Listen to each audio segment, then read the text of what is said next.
साधु संतों की सबसे बड़ी संस्था अखिल भारतीय अखाड़ा परिषद ने संघ प्रमुख मोहन भागवत के बयान का समर्थन किया है।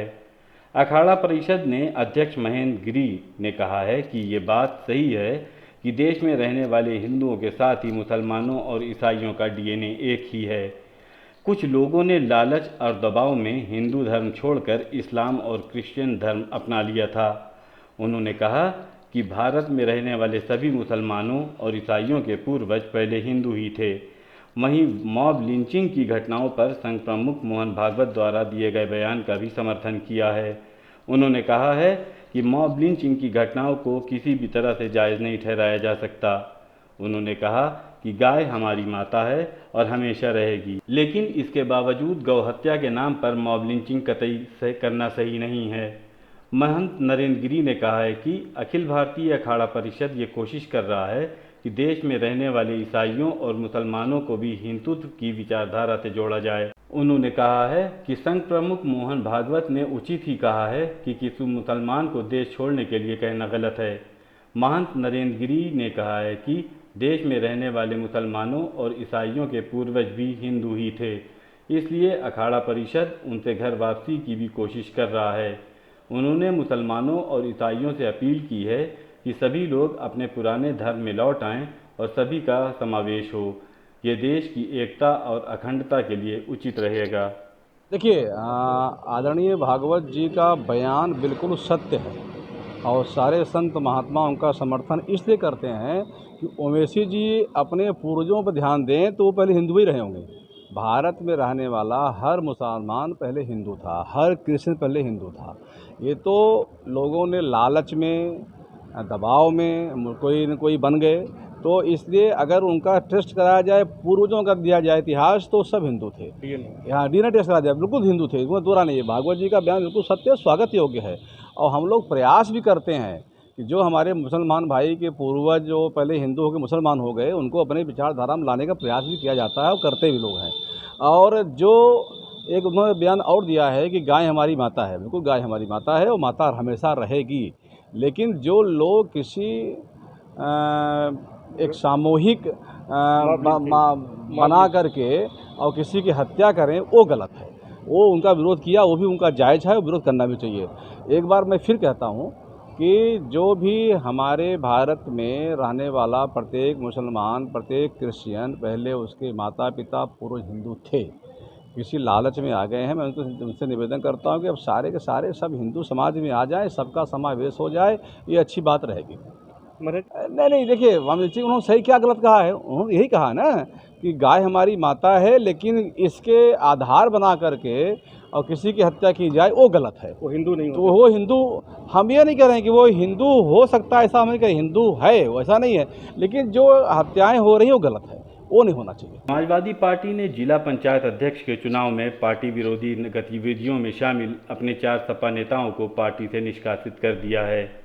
सपा जिलाध्यक्ष योगेंद्र चंद यादव के मुताबिक जिन 4 लोगों को पार्टी से 6 वर्ष के लिए निष्कासित किया गया है, उसमें निवर्तमान ब्लॉक प्रमुख के पति कुंदन यादव, ब्लॉक प्रमुख प्रतापपुर प्रत्याशी शैलेंद्र कुमार यादव, ब्लॉक प्रमुख प्रत्याशी कुरांव परमानंद कौल और रामचंद्र फौजी शामिल हैं। दरअसल सपा के प्रदेश अध्यक्ष ने जिला पंचायत अध्यक्ष पद पर पार्टी की पराजय के बाद समाजवादी पार्टी के जिलाध्यक्ष योगेश चंद्र यादव से रिपोर्ट मांगी थी। जिलाध्यक्ष ने कई नेताओं के साथ विचार विमर्श किया और फिर सोमवार को रिपोर्ट प्रदेश अध्यक्ष नरेश उत्तम पटेल को भेज दी। प्रयागराज में महिलाओं की चेन स्नैचिंग करने की वारदात बढ़ती जा रही है। इलाहाबाद हाईकोर्ट को इसमें टिप्पणी करनी पड़ी।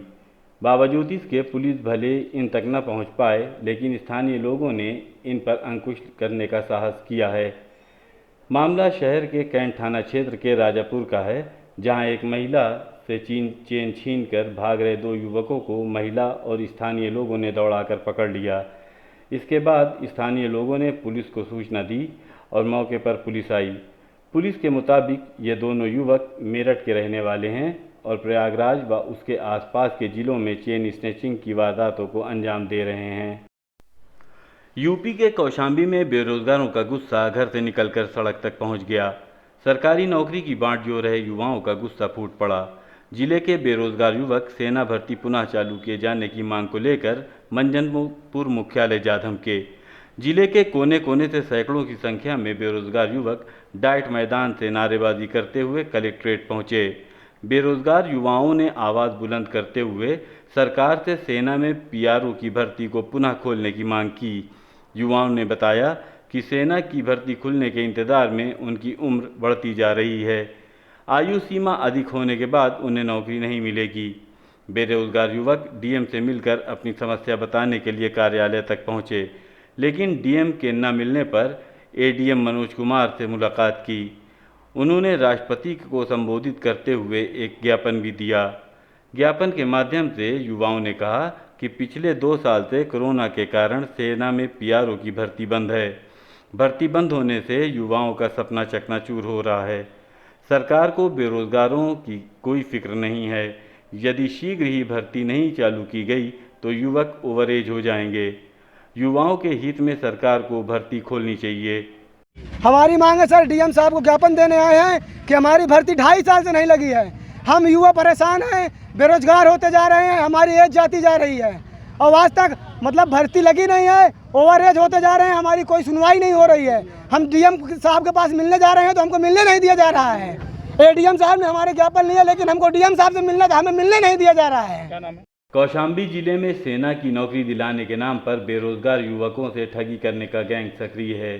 4 युवकों से 6-6 लाख रुपए वसूलने के बाद उन्हें सेना में नौकरी ज्वाइन कराने का फर्जी लेटर भी थमा दिया गया।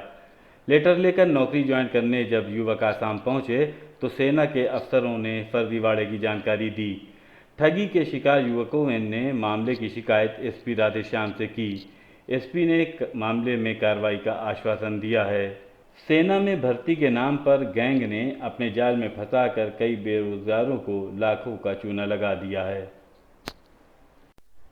कौशाम्बी से मुदस्सिर मोहम्मद की ये रिपोर्ट। सर, इस आदमी ने, दीपक नाम के आदमी ने, जसवंत सिंह और अमर सिंह, ये तीनों व्यक्ति मिलकर हमको फर्जी कॉल लेटर, ज्वाइनिंग लेटर सब कुछ करवा के और हमको दे दिए। और जब ट्रेनिंग सेंटर पे इन्होंने भेज दिया तो वहाँ ये सब सारे डॉक्यूमेंट्स फर्जी हुए निकले और इन्होंने हमसे 6-6 लाख रुपए ले लिए और उसमें से कुछ नगद लिया और कुछ अकाउंट में ले लिए। जो 4 अकाउंट थे वो चारों अकाउंट, एक अकाउंट मंझनपुर का है, बाकी 3 अकाउंट श्यामपुर दुगरई जो फतेहपुर में पड़ता है, यहाँ के अकाउंट दिए थे। तो उनमें हमने पैसा लगा दिया था। एसएसबी आसाम राइफल्स में मेरा किया था और मेरा एक दोस्त है ये राजकिशोर, उसका किए थे सीआईएसएफ में, और 1 लोगों का बीएसएफ में करवाया था और एक का और आसाम राइफल्स में। तो हम लोग जब सेंटर पर पहुँचे तो 2 दिन तो वहाँ रहे। फिर उसके बाद जब डॉक्यूमेंट्स की जांच हुई तो ये सारे डॉक्यूमेंट्स फर्जी निकल गए। उन्होंने कहा ये आपके साथ फ्रॉड हो गया है, आप जाइए। तो वहाँ पहले तो उन्होंने कहा इनको पुलिस में डाल दो, बंद करवा दो। फिर उसके बाद सर ने कहा इनके करियर का सवाल है, इनको छोड़ दिया जाए और ये जाके अपना उधर कौशाम्बी डिस्ट्रिक्ट के हैं ये, वहाँ जाएंगे तो अपना कोई सलूशन निकालेंगे, इसके लिए कार्रवाई करेंगे। देखिए, कल एक व्यक्ति आए हुए थे, स्टूडेंट थे, उनका आरोप है कि कुछ लोगों ने उनके साथ और उनके साथियों के साथ जो है फर्जी नौकरी दिलाने के नाम पर जो है काफ़ी पैसे ले रखे हैं। उनके प्रार्थना पत्रों को हम लोगों ने साइबर सेल को मार्क कर दिया है और अभी भी मैं उनकी मॉनिटरिंग कर रहा हूँ और हम लोग उस पर जाँच कर रहे हैं और जैसे ही तथ्य प्राप्त होगा उसके आधार पर जो शामिल इसमें गैंग में लोग हैं उनके खिलाफ विधिक कार्रवाई की जाएगी।